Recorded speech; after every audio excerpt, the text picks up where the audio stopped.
to get up and dash 100 meters and I would eat up the competition.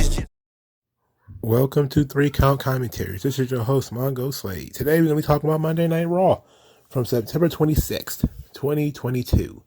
I'm noticing a substantial lack of news and notes in the Triple H era. There's less to talk about. There's less to discuss. As far as in the news, it's been painfully quiet. Most of it has leaned more towards AEW and WWE supposedly trying to steal AEW's talent. Not as much as, any production things or, people coming and going. There's been a small amount of people coming and going. Like, I think her name is Nardini. I think I'm about to say Jessica Nardini, but I think it's actually something else, leaving. But that wasn't a big deal. There aren't any scandals. I guess Gabe Sapolsky being hired by WWE was something, but I didn't think that was worth talking about. So interestingly enough, it's been pretty quiet on the WWE front, which allows us to get straight to Monday Night Raw, which was a fairly solid show. Problem was, there's just a lot of wrestling, and it was a lot of wrestling, a lot, as one of my favorite YouTubers says. We start the show with Bianca Belair saying that she wanted to fight Bayley, but knew Bayley wouldn't keep it one-on-one. And at Extreme Rules, the crews are going to clash essentially by saying that Asuka and Alexa are going to be on her side to counteract Bayley's team.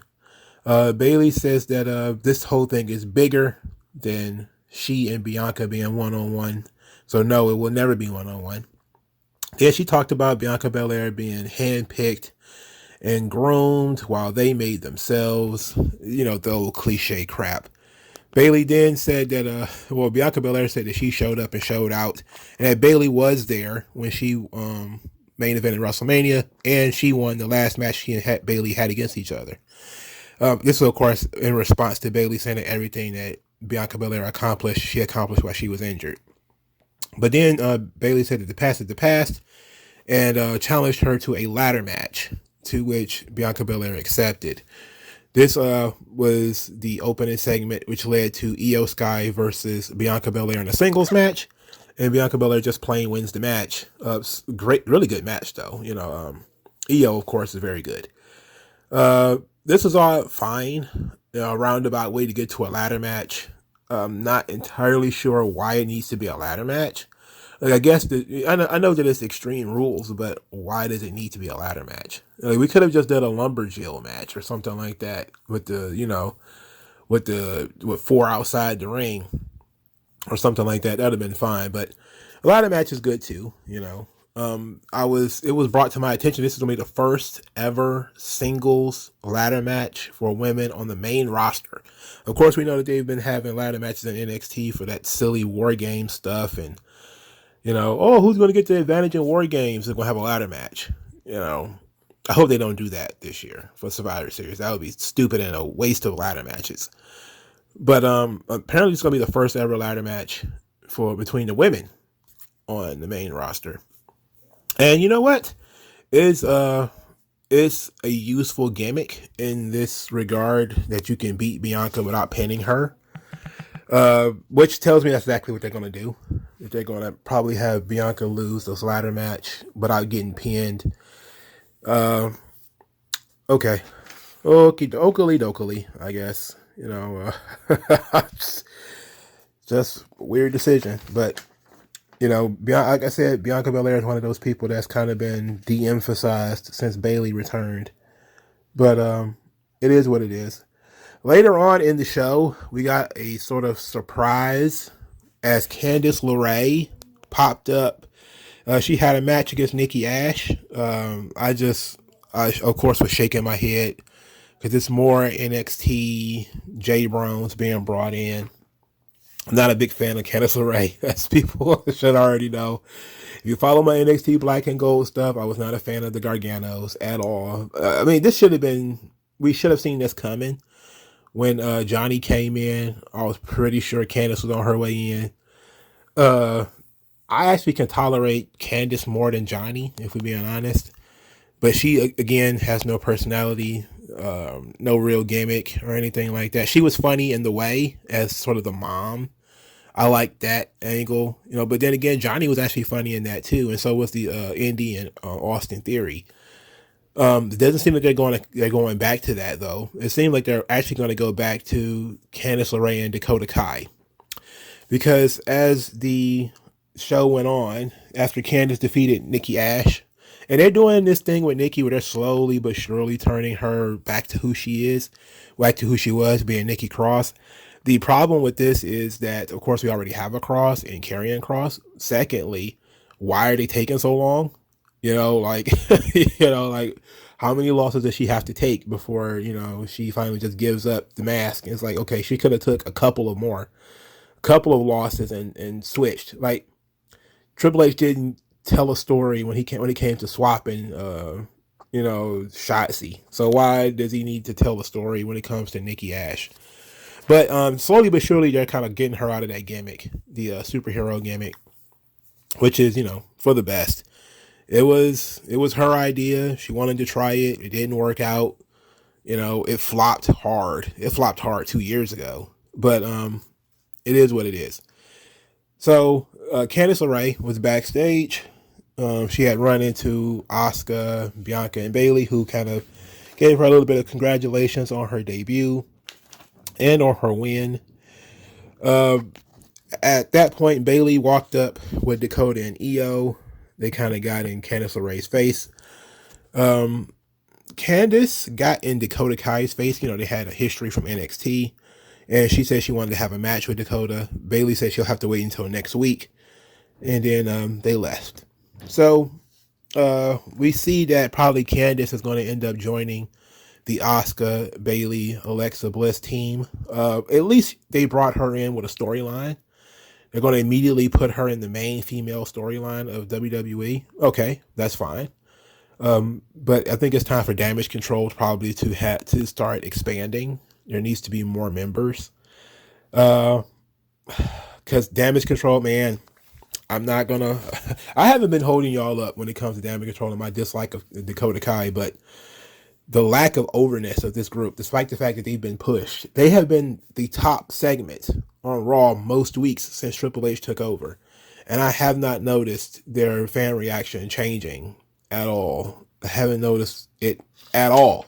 So maybe I'm wrong, but no, I'm not seeing that they're specifically over at all. It's been very tough watching this whole Damage Control thing because individually, Io is very talented, and so is Bayley. Dakota Kai exists. But together, it's not working. It is not working. It's like, hey, people like pineapples, people like peanut butter, but, how many people really want a pineapple and peanut butter sandwich? Not too many people, right? So it's kind of a similar situation that we have here where individually all of these characters seem to work, but together they're not really working. Maybe we should have done Damage Control, a sort of same concept with different people. Maybe it's just Dakota and Io don't work with Bayley. Maybe, Io needs to be by herself. But they're going to push through because they already got this War Games thing planned. So they're going to, if it was Vince, he probably cut bait on it by now. But, Triple H is going to try to see through it to the end. So we're stuck with what we're stuck with. And I'm pretty sure Bayley's going to win the championship, which I'm not exactly against, but I'm not exactly for it either because, the de-emphasizing of Bianca since Triple H took over has been problematic, at least for me, and I'm still kind of having conversations with these people who think Triple H is going to be so great. And I tell people all the time, man, like, you had two opportunities in WWE 5 years ago. You had NXT and you had the main roster. For some people, if they didn't make it in NXT, they never became the champion, they never got into the rotation. There was always an opportunity for the main roster where they might get a shot. And then for people who were great in NXT, more than likely they was going to get a spot on the main roster. It might not have been a main event spot, but they're likely going to get a spot on the main roster. They're probably going to be under the, the Romans and the Rollins and all of those guys. But, it was a spot. But now that Triple H is over all of it, how are we going to see that difference? And I think Bianca Belair is the number one person when it comes to the difference between, being stuck in NXT where there was glorifying work rate and she didn't have the work rate, and she was stuck behind Shayna Baszler and Kairi Sane and Rhea Ripley, and then the occasional Charlotte pop in, and Candice LeRae has storylines, and everybody has storylines except her. And then she gets brought up to Monday Night Raw. Vince straps the rocket to her because he sees her potential, and all of a sudden she's in the main event of WrestleMania, and Dakota Kai and Candice LeRae and all them don't have a job, But now you see this situation where Triple H is over all of it, and how many Bianca Belairs are going to get screwed now because Triple H prefers work rate indie folk over somebody who might have larger than life abilities, larger than life athleticism, and personality or whatever. And Bianca is like, of course you can say Roman too, because Roman was in NXT. He wasn't particularly used. Nobody could really see anything that he had done. And remember, it was the Office that put Roman in the Shield. It was the Office who saw something in him and put him in the Shield. CM Punk wanted Chris Hero, for Christ's sake. And I'm pretty sure Triple H, who is fan friendly, would have given him Chris Hero if he'd had the opportunity to put together the Shield. I mean, look at what he did with Damage Control. Damage Control is the people that Bayley wanted. And it's not working out. So, but think about it, how many people might be getting looked over because Triple H is not over all of it. And that's a problem, I know it seems kind of silly to still be talking about this a month and a half in, but it's just patterns that I'm noticing. I'm noticing people who are being de-emphasized and pushed to the side, and of course characters being changed. And I'm noticing, people who are being elevated and pushed. I'm noticing who's been winning and who hasn't been winning. We'll talk about that a little bit more too. But it's just a weird decision to, and we see that it kind of continues. Bianca was top star, and now she's being pushed aside for Bayley and her failing group. And now it looks like they're going to take the belt from her, in the hopes that that will save Damage Control. But I don't see that being the case, but whatever. Whatever. We'll have to see. Solo Sikoa, him and Sami Zayn popped up. Sami Zayn is wearing very cool shades. This is hilarious. Sami Zayn is really loving this new honorary Uce business that he's got going on here. He's now coming across like a slimy agent. It's great. So AJ Styles, he is going to be Sami Zayn's opponent. AJ Styles disrespected the bloodline on Twitter, which means they have to fight now. So Sami Zayn being on Raw is going to be to fight AJ Styles. So AJ Styles is by himself. He is then confronted by Finn Balor. Finn Balor says that Judgment Day has achieved a lot, but together, him and AJ Styles could change the business again, and said that Solo Sikoa is going to be in Sami Zayn's corner and offers Judgment Day to be in his corner. To which AJ Styles noped out and said that he does not want that. He doesn't want that at all. So AJ Styles goes into his match with Sami Zayn without any backup. He immediately pays for it, and Solo Sikoa interferes in the match again and again, at one point hitting a Uranagi on AJ Styles on the ring apron, which got the most heat of the entire match, because this match really didn't have that much heat. Wasn't really a lot of big crowd reaction for this match. I mean, they worked hard, but it wasn't a lot of crowd reaction for this match. And Sami Zayn took advantage of the Uranagi on the ring apron with a haluva kick and kicked AJ Styles in the face and pinned him. So Sami Zayn wins. Afterwards, Finn Balor says that he was disappointed to see AJ like this, and that the outcome would have been different if he had accepted the help, because AJ deserves better. and then asked him once more time as a friend to join Judgment Day. AJ Styles then flipped off Finn Balor and they put the boots to him. At that point, they were going to Pillmanize AJ's neck when Damian Priest kind of stopped it. And Finn Balor told AJ Styles that I could have ended it, but that's not what friends do. So this is very interesting. They're really starting to finally let Finn Balor cook. He's not breaking out as the leader, but he's finally doing something. He seems to have more personality now than I think the shackles are off. I think he probably has benefited quite a bit from Triple H taking over. Because Judgment Day is better now. It's the same three people with Dominic, but it's the same three people. But the more personality is starting to come through. It's not just coming across as three goth, individuals anymore. They're starting to lighten up, crack some jokes, have some fun, have a direction. It's really starting to get into the meat of these characters and the people that they were involved with and stuff like that. Of course, the looming threat of the Good Brothers being brought in, that shit gonna give me gray hair, dog. All the people that Triple H is gonna bring back are all gonna be like 38, 40, and they're gonna people that Vince fired for a fucking reason because they aren't any fucking good. And Triple H is gonna be like, it makes sense that AJ Styles is gonna need a crew. He's gonna need people to have his back. Yes, they're gonna come in with a storyline, but I still have to deal with these fucking guys, man. And I don't like it. I just don't like it. I'm just not a fan, But I'm enjoying the AJ Styles. He's finally starting to do something under Triple H. He was one of the guys also who was de-emphasized since Triple H took over. I'm pretty sure AJ has won a match since Triple H took over, but he ain't won many. He ain't been featured as often either.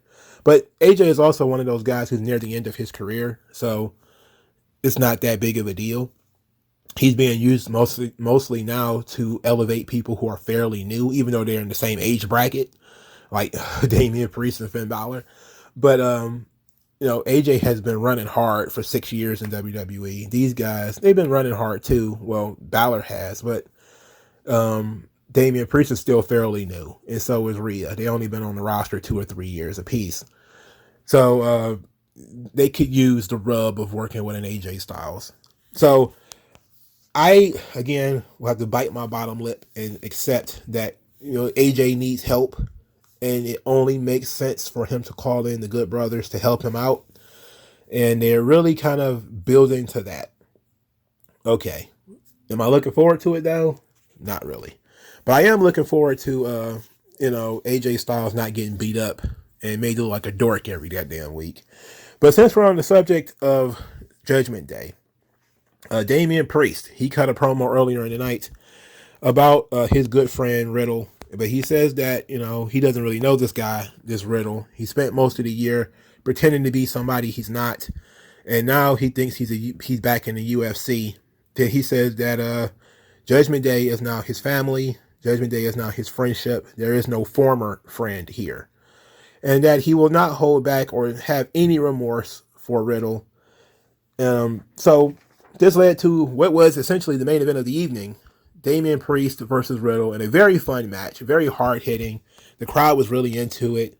There was a broken arrow on the barricade, which basically folded Matt Riddle like a goddamn grilled cheese sandwich. It was crazy. At one point, Damian Priest actually kicked out of the Bro Derek. Of course, Rhea was being a distraction throughout the match. And the finish was a little clunky. It was a little clunky as Damian Priest struggled to hold Riddle's body, but the finish made sense. It was a roll through into a spladle pin. So Damian Priest loses again. Matt Riddle wins. This was one of those matches where both guys needed to win, and it really didn't make sense to have a clean win, but it was what it was. So immediately, Judgment Day jumps Matt Riddle and beats the tar out of him. And then Edge interrupts the whole thing. Since they're in Canada, he got a huge pop, probably the biggest pop of the evening. Edge appears. Finn Balor gets speared. So does Damian Priest. He squares up with Dominic, who fled away from him. Well, that was pretty good. So Edge gets the microphone, said that Judgment Day has been trying to finish him over and over again, but he keeps coming back. He will not quit. He will never quit. Then he singled out Finn Balor and said he wanted to fight Finn Balor one-on-one for the first time ever in an I Quit match. And I was like, finally, something that feels like a finality to this feud. I haven't been as down on Edge and Judgment Day as much as other people have. Again, I've been talking about Judgment Day actually feels like it's getting better. But they have lacked something that felt like the feud could finally be over. And this is going to be one of those things. This is going to be fun. For starters, Edge versus Finn Balor already rules as an idea. I wish it was like a regular match first. But all right, whatever. You're going to do the I Quit thing. I like it. To be quite honest, this is not a match Finn Balor can afford to lose. But he's probably going to have to lose it. Maybe they'll come up with some kind of creative way where he doesn't say I quit, but maybe he's knocked unconscious and he can't say he quits. But I'm very interested in this. And I still think they're probably going to end up having Edge and Beth Phoenix versus probably Finn and Rhea. Maybe they'll do that in Saudi Arabia. That just sounds like that match has to happen. It just feels like it has to happen. Or Rhea versus Beth Phoenix. It just feels like it has to occur. I just feel like that match has to happen because they teased it already now. And as usual, when it comes to Raw, there was a lot of Judgment Day on this show. So I'm excited for the Edge versus Finn Balor match.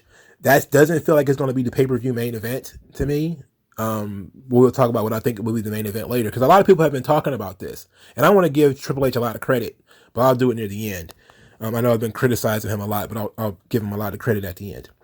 Rey Mysterio also was on this show. He was wearing a Roots of Fight shirt, the Bret Hart shirt. Those shirts are very expensive. Those Roots of Fight shirts seem more expensive than usual wrestling merchandise. They're nice. They look to be pretty good quality too. But those Roots of Fight shirts seem to be like $50 shirts or something like that. It is absolutely absurd. But he was wearing a Bret Hart shirt, so that was very nice. And I know that they have a Roots of Fight store for Rey Mysterio, so he's basically just, not shilling his own merchandise, but shilling a site to which he also has merchandise. He talks about how he always loved his son and he will never fight him, but he doesn't recognize the man he's become, and that Rhea has been manipulating Dominic. But now he has to focus on Seth freaking Rollins, who is a savage, and he will have no mercy for Seth Rollins due to the history that he has with Seth Rollins. This led to his match with Seth Rollins. Seth Rollins got on the microphone, said that he's not the United States champion right now because of Riddle, who has distracted him for the last time, and that the world thinks that Matt Riddle has the advantage in the fight pit, but he's Seth freaking Rollins, and mentally Riddle is nothing compared to him because he has a high IQ for the fight game. Then he said that he's going to give Rey Mysterio the beating that he has been too cowardly to give to his son. This match was very good. Of course, these guys have had hundreds of matches over the last couple of years. We needed a break from it. But Rey Mysterio is one of the reasons we even have this version of Seth Rollins. So this was very nice. Dominic ended up coming out with a chair. He threatened to hit Seth Rollins with the chair, but then sided with Seth Rollins to a lot of boos. It wasn't just because he was in California. People don't like scumbag Dominic. So it was pretty good. He's actually getting over. This is more reaction than he got as a babyface. I can tell you that much. Ray ended up hitting a top rope hurricanrana in a 619, but Seth Rollins rolled out of the ring. Dominic then tossed the chair to Rey Mysterio and dared to hit him again. Seth Rollins rolled back into the ring and distracted the referee, so Rhea attacked Ray from behind. This led to Dominic throwing him back into the ring. Rollins nailed him with a stomp and then put him in a Peruvian necktie submission hold essentially choking him to sleep, even though he was kind of already unconscious. So they're starting to tell this story about Seth Rollins evolving and introducing more submission holds, as if he's like some kind of submission wrestler all of a sudden. But it makes sense for the fight pit. You want to start showing that Rollins has tricks that he hasn't been showing. And of course, Dominic cost Rey this match. So this was perfectly fine. This was good. This was a really good match. Told a decent enough story. Another distraction finish, which I know a lot of people don't like. A lot of the dirty finishes, but this is not Japan. Tell the story. If it means you have to have the distraction finish, then do so. The idea that people should just be taking clean losses, I'm not of that group. You know, I don't think people should just be taking, unless you're an undercard, taking clean losses makes no sense to me. You know, your opponents, your villains should always be trying to distract you and be involved. You know, Dominic costing Rey matches makes sense. You know, Rhea assaulting Rey makes sense. You know, why wouldn't they? I mean, give me one reason why they wouldn't. They're not banned from ringside or anything like that, so why wouldn't they be out there to interfere?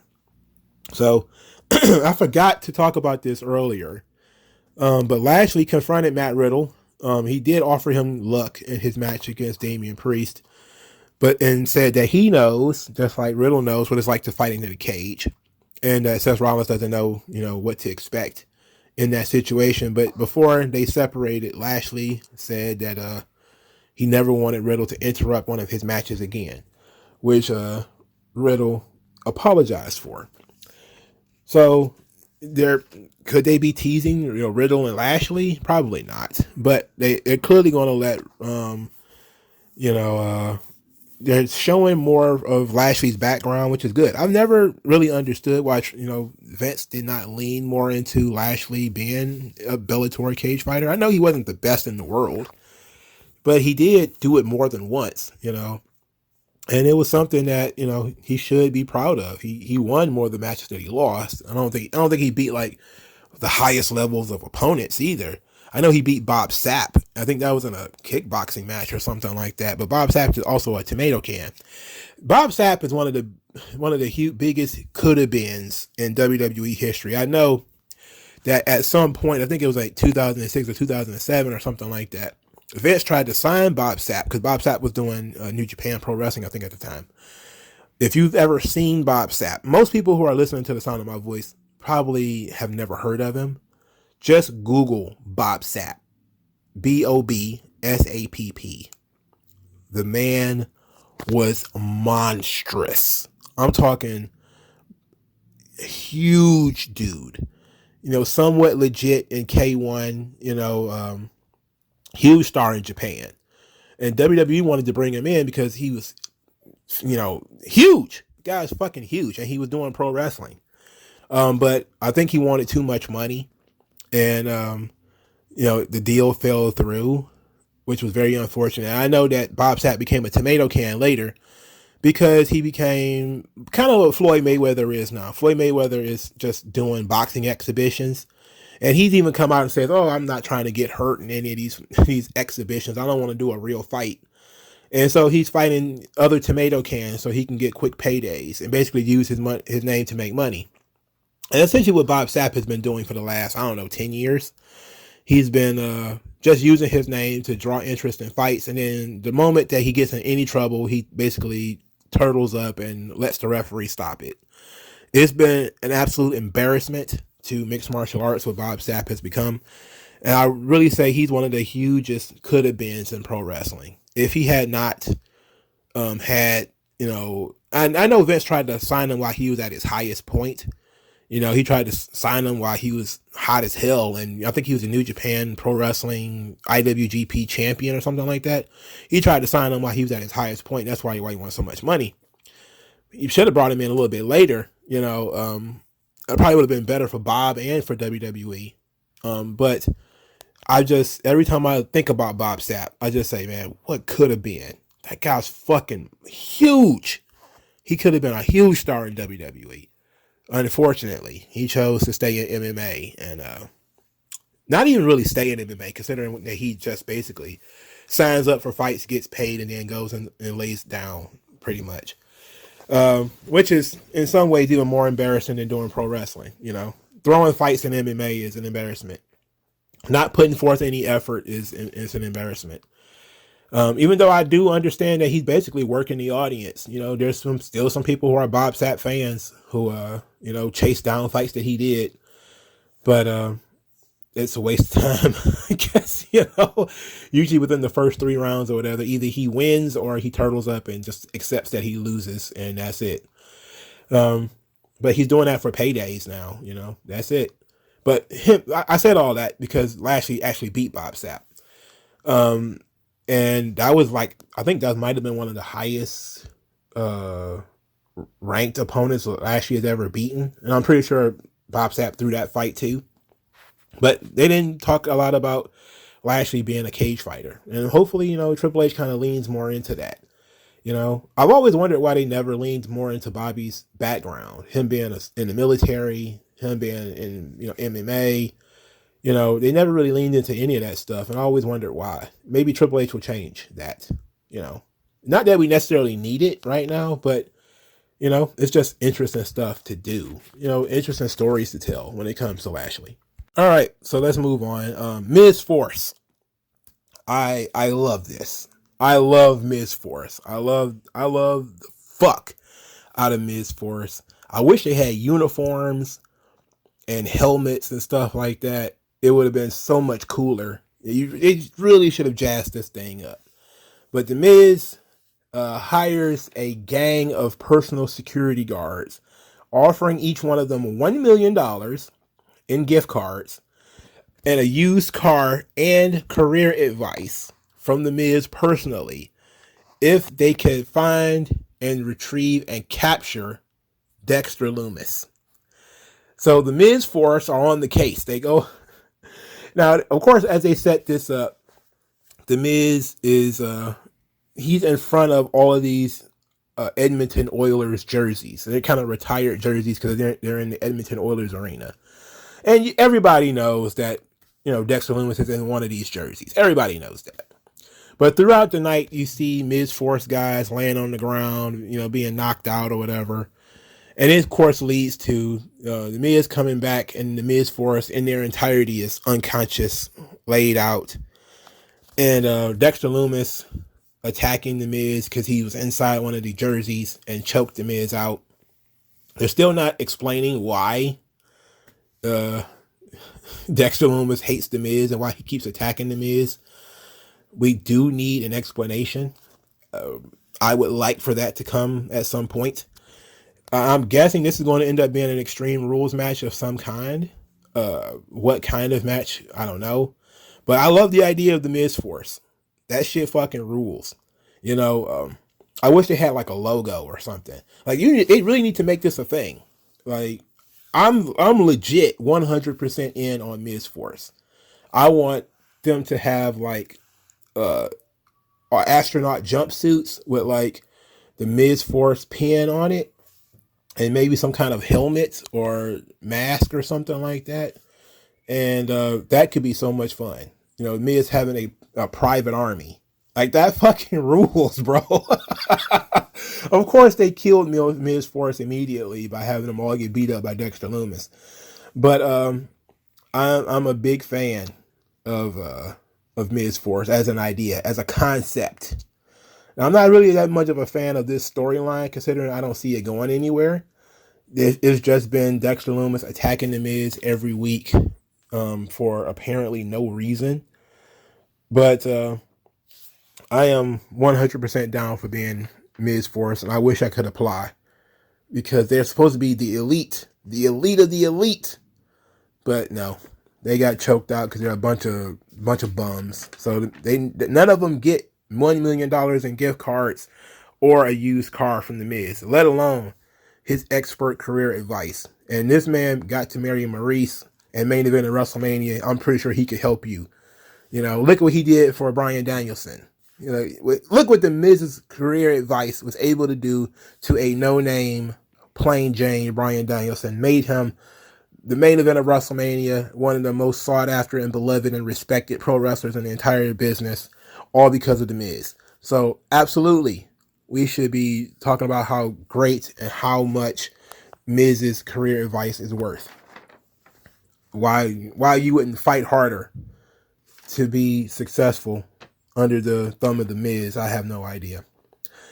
But the Miz force failed, and Dexter Loomis choked him out. I really wish they need to get to the point of this thing. They need to get to the point of this story. Speaking of Miz Force, though, Kevin Owens and Johnny Gargano walked past Miz Force guys being knocked out as they went to their tag team match against Alpha Academy. This match was fine, I guess. Johnny Gargano got little to nothing out of this crowd because the crowd was so pro Kevin Owens. Obviously, they're in Canada. They had Otis bench press Kevin Owens, but not Kevin Owens, but bench press Johnny Gargano, which would be impressive if Johnny Gargano wasn't so incredibly tiny. I like that Alpha Academy pulled out the Steiner Bulldog finish. I hate that it wasn't the finish though. Like them doing that top rope Bulldog, it ruled. It was excellent, but it wasn't the finish, which means it sucked for me. Kevin Owens elbow dropped Otis through the announce table, which left Chad Gable and Johnny Gargano alone. And Johnny Gargano pins Chad Gable with one final beat. Austin Theory attempted to distract Johnny Gargano during this match, but it didn't work, of course. Later, Austin Theory is very disappointed in Chad Gable and Otis. Chad Gable, blamed their loss on Braun Strowman in the match that Otis had to wrestle on Friday, and saying that Braun Strowman consistently poking his nose in their business has distracted Otis, the number one guy, and caused them to lose. He also said some very disturbing things about Braun Strowman, to which Braun Strowman called Austin Theory on the phone to talk to Chad Gable. And then Chad Gable put him on speakerphone, and Braun challenged Chad Gable to a match on Raw next week. And then after he hung up, Austin Theory says that he wanted Otis to challenge Johnny Gargano next week on Raw. And I had a bunch of question marks flying over my head. I'm like, is Braun Strowman watching the show in real time? Like, as as the master, Chad Gable is trash talking him, the phone rings, and I'm like, wait a minute. He's calling the show, and like he's sitting at home on his couch, and just like, you talking shit about me, boy. And he just calls him on the phone. And why did he call Austin Theory? I don't know. I don't know about this one, dog. This one's not really all that believable. I'm supposed to believe that Austin Theory is talking to Braun Strowman, and Braun Strowman has his phone number. Like, I know they were in NXT together, but it wasn't very long. Like, how are they friends? I don't know. So it was a roundabout way to get to where we're going with this whole thing. I noticed Austin Theory is growing a stress beard. That's a beard that you grow out when you're super stressed out.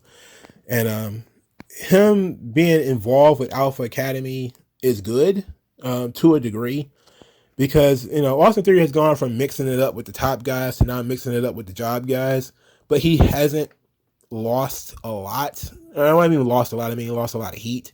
He still has a lot of heat, but Austin Theory has not won a match since Triple H took over.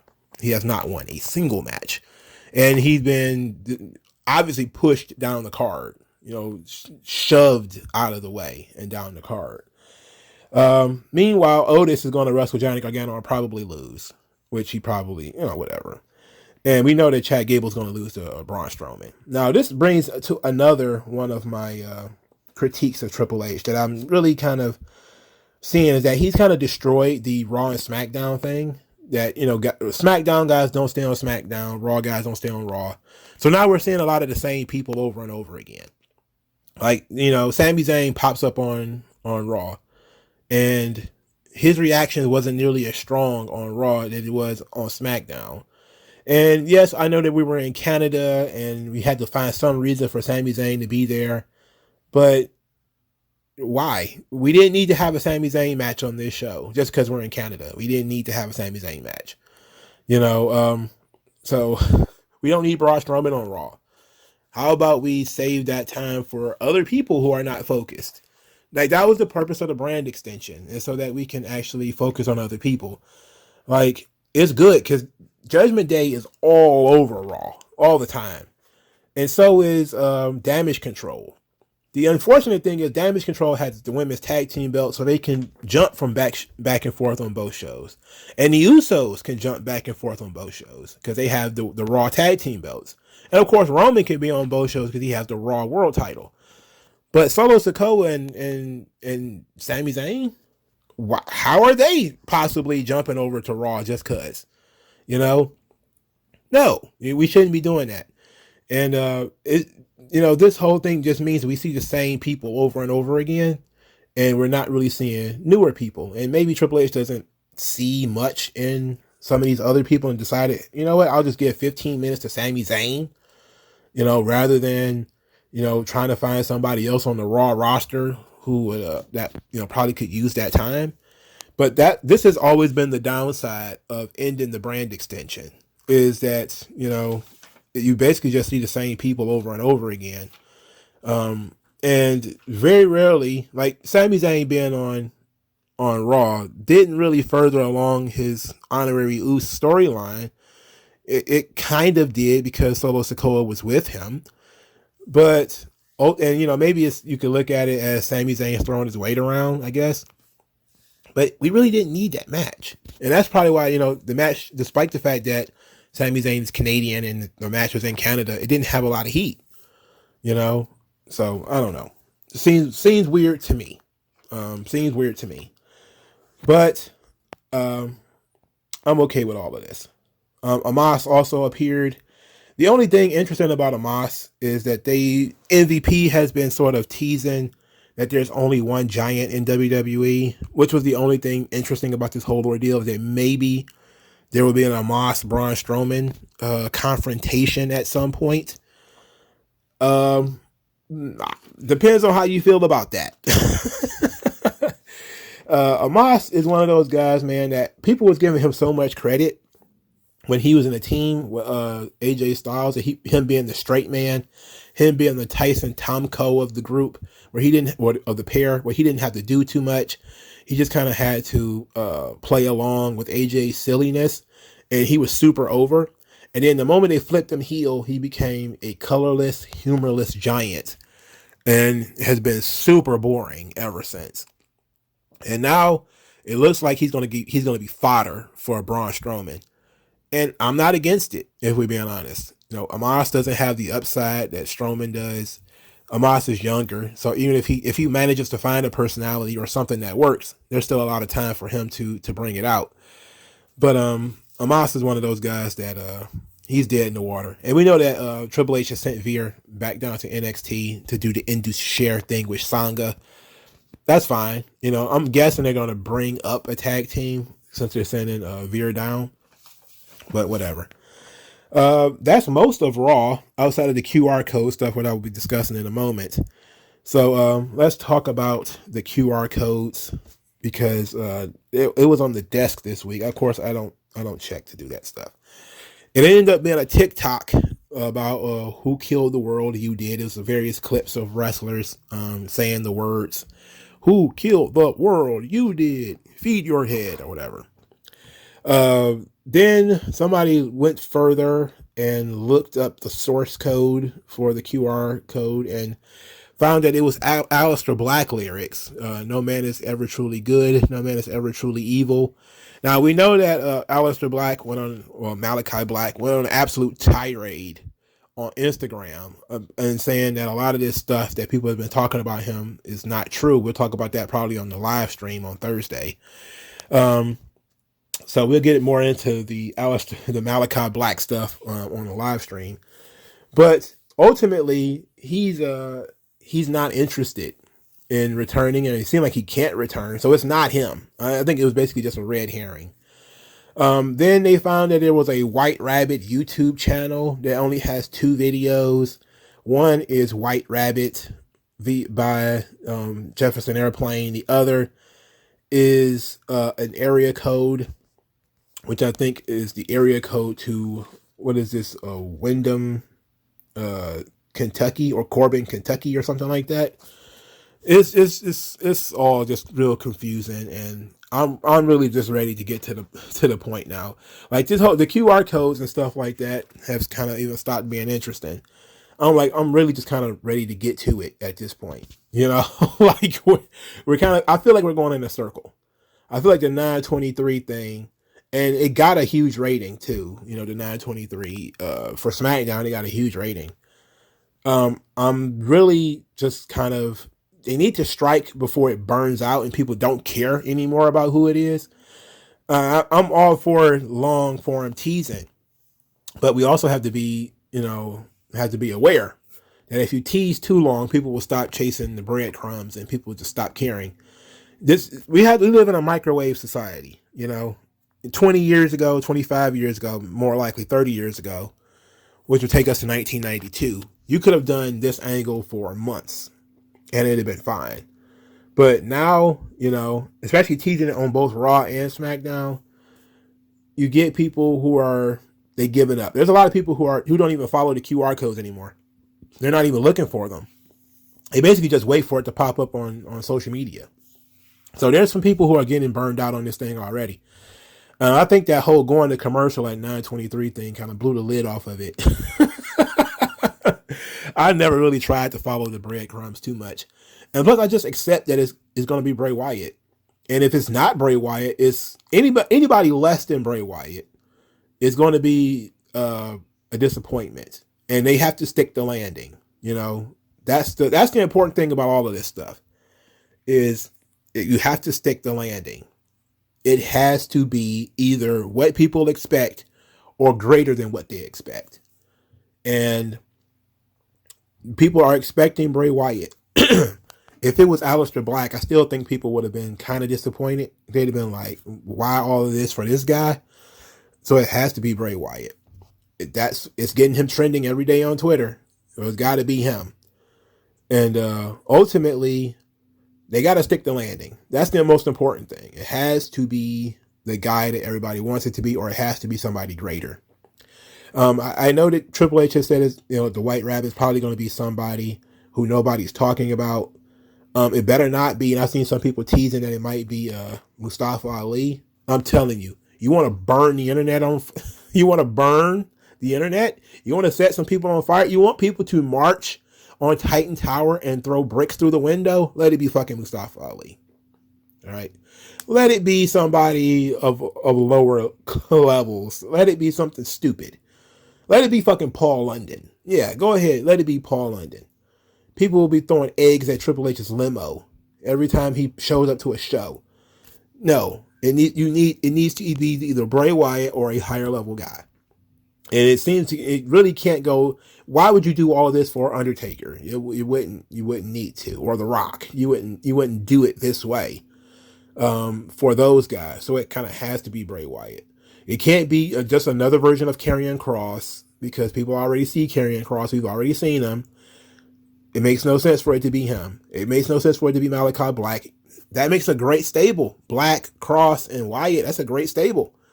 But it needs to be Wyatt. You need to stick the landing. That's the most important thing about all of this crap. All right. So that's Monday Night Raw. Good wrestling show. I was very tired though. I was worn out by the match after match after match, and every match feeling like it was 15 minutes long. I was worn out. It was just too much. We could have definitely used some longer segments and more character development and stuff like that, which is woefully lacking in Triple H's version of Monday Night Raw. So I gave Triple H a little bit of criticism that, a lot of criticism. He's pushing aside some people who are really over. But the ratings have gone up, so I'm arguing with success again. So there's not much you can do when what they're doing works. And SmackDown's ratings was massive this week. It was almost 3 million viewers, which they haven't reached in over 2 years. The high point being, of course, Braun Strowman and Otis, which I'm not surprised. It's big meaty men slapping meat. So I'm not surprised at all that that was the highest rated match. And the match was fun. So maybe Triple H should smarten up and realize that maybe we need more on the side of guys who are capable of having matches with Braun Strowman and fewer matches with, long matches with guys like Johnny Gargano. Don't know, maybe you should think about that. Raw also was sold out this week, 12,500 people. And so that was very good. Triple H, from a business perspective, is killing it. He's doing a great job. And the shows are being, are more, how best can I put it? The people online, they hate Raw less now, except for Vince Russo. He hates Raw just about as much as usual. And so does Jim Cornette. So the usual characters hate Raw, they who are anti-WWE, they're still that. But some people hate, Raw less now that Triple H is on, because there's more wrestling. There's a more focus on storylines. The storylines tend to be a little bit tighter. They're more interwoven. There's more uses of relationships, which is things that I've been screaming about for years. That once you put relationships on characters, you should use those. That's part of what drama is how you tell stories, especially situation comedies or situation stories. You base off all of the limited characters that you have access to. So all of that's been very good.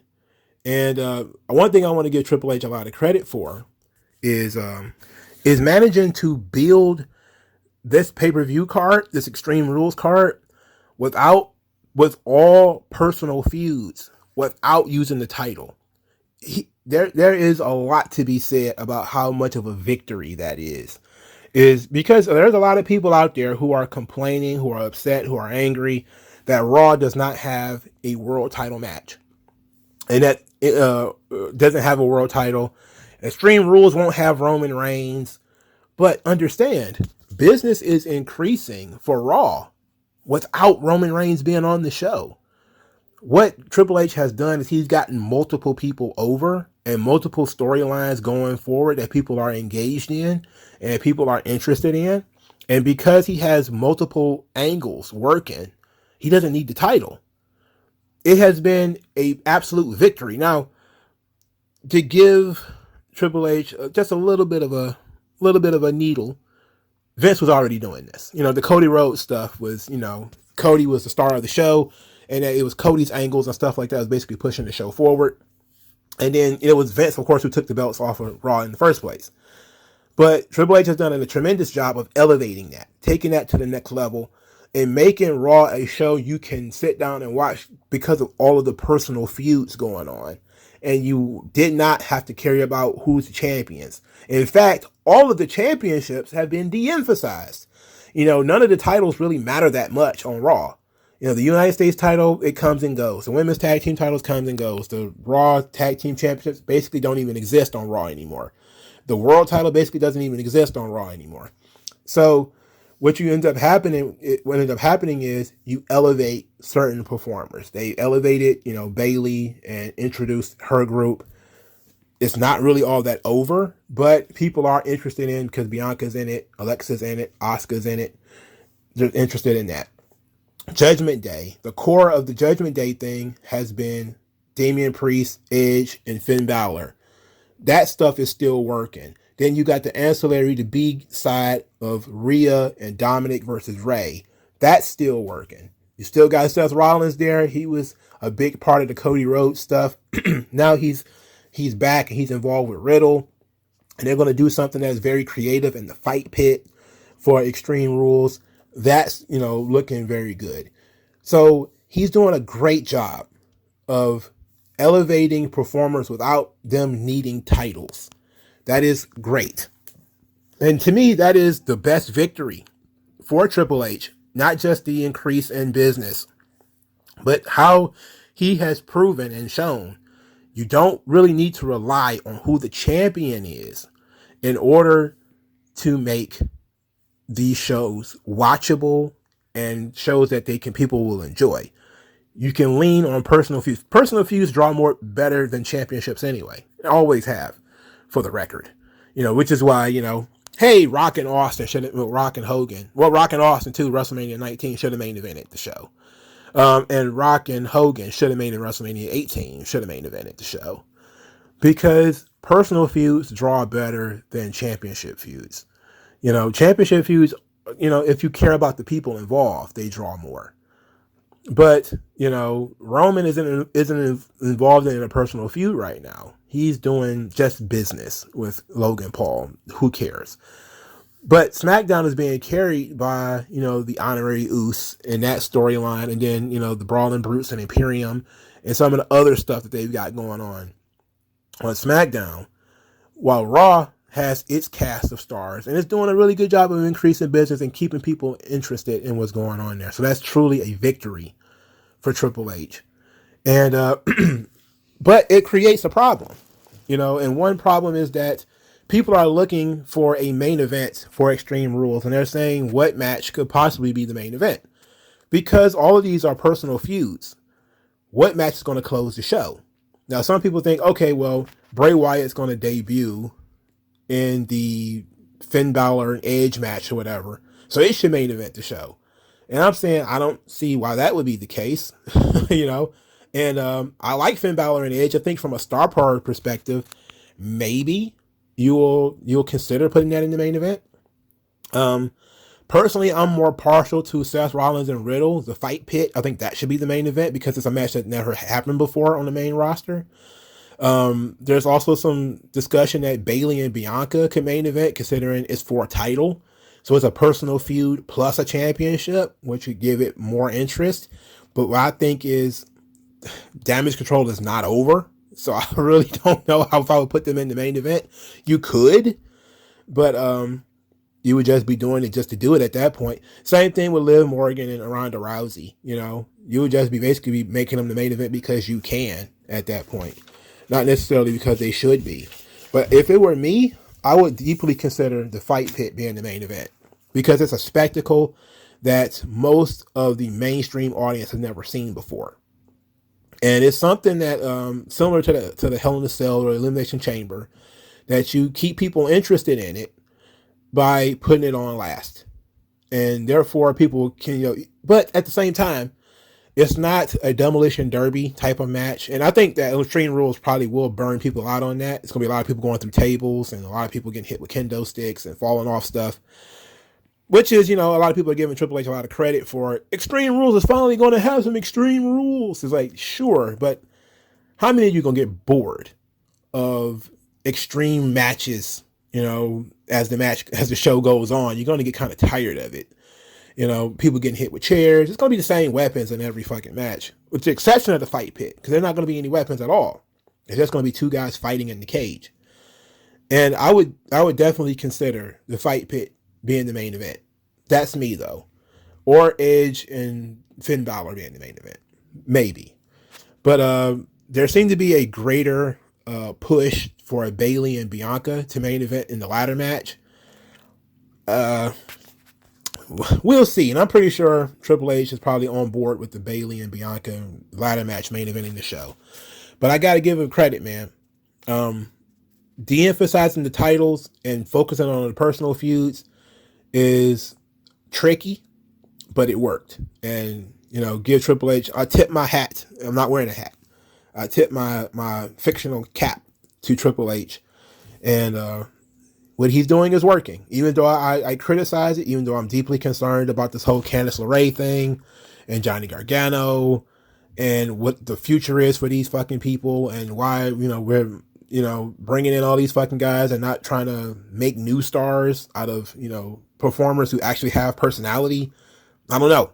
But until it hits the iceberg, I'm just one lone voice shouting that Triple H is not doing something right when everybody else is saying Triple H is doing something great, and the money is increasing and business is increasing and everything seems to be good, doing good.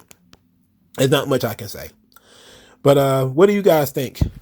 Like, share, subscribe. I'll talk to you guys later, man. Peace out.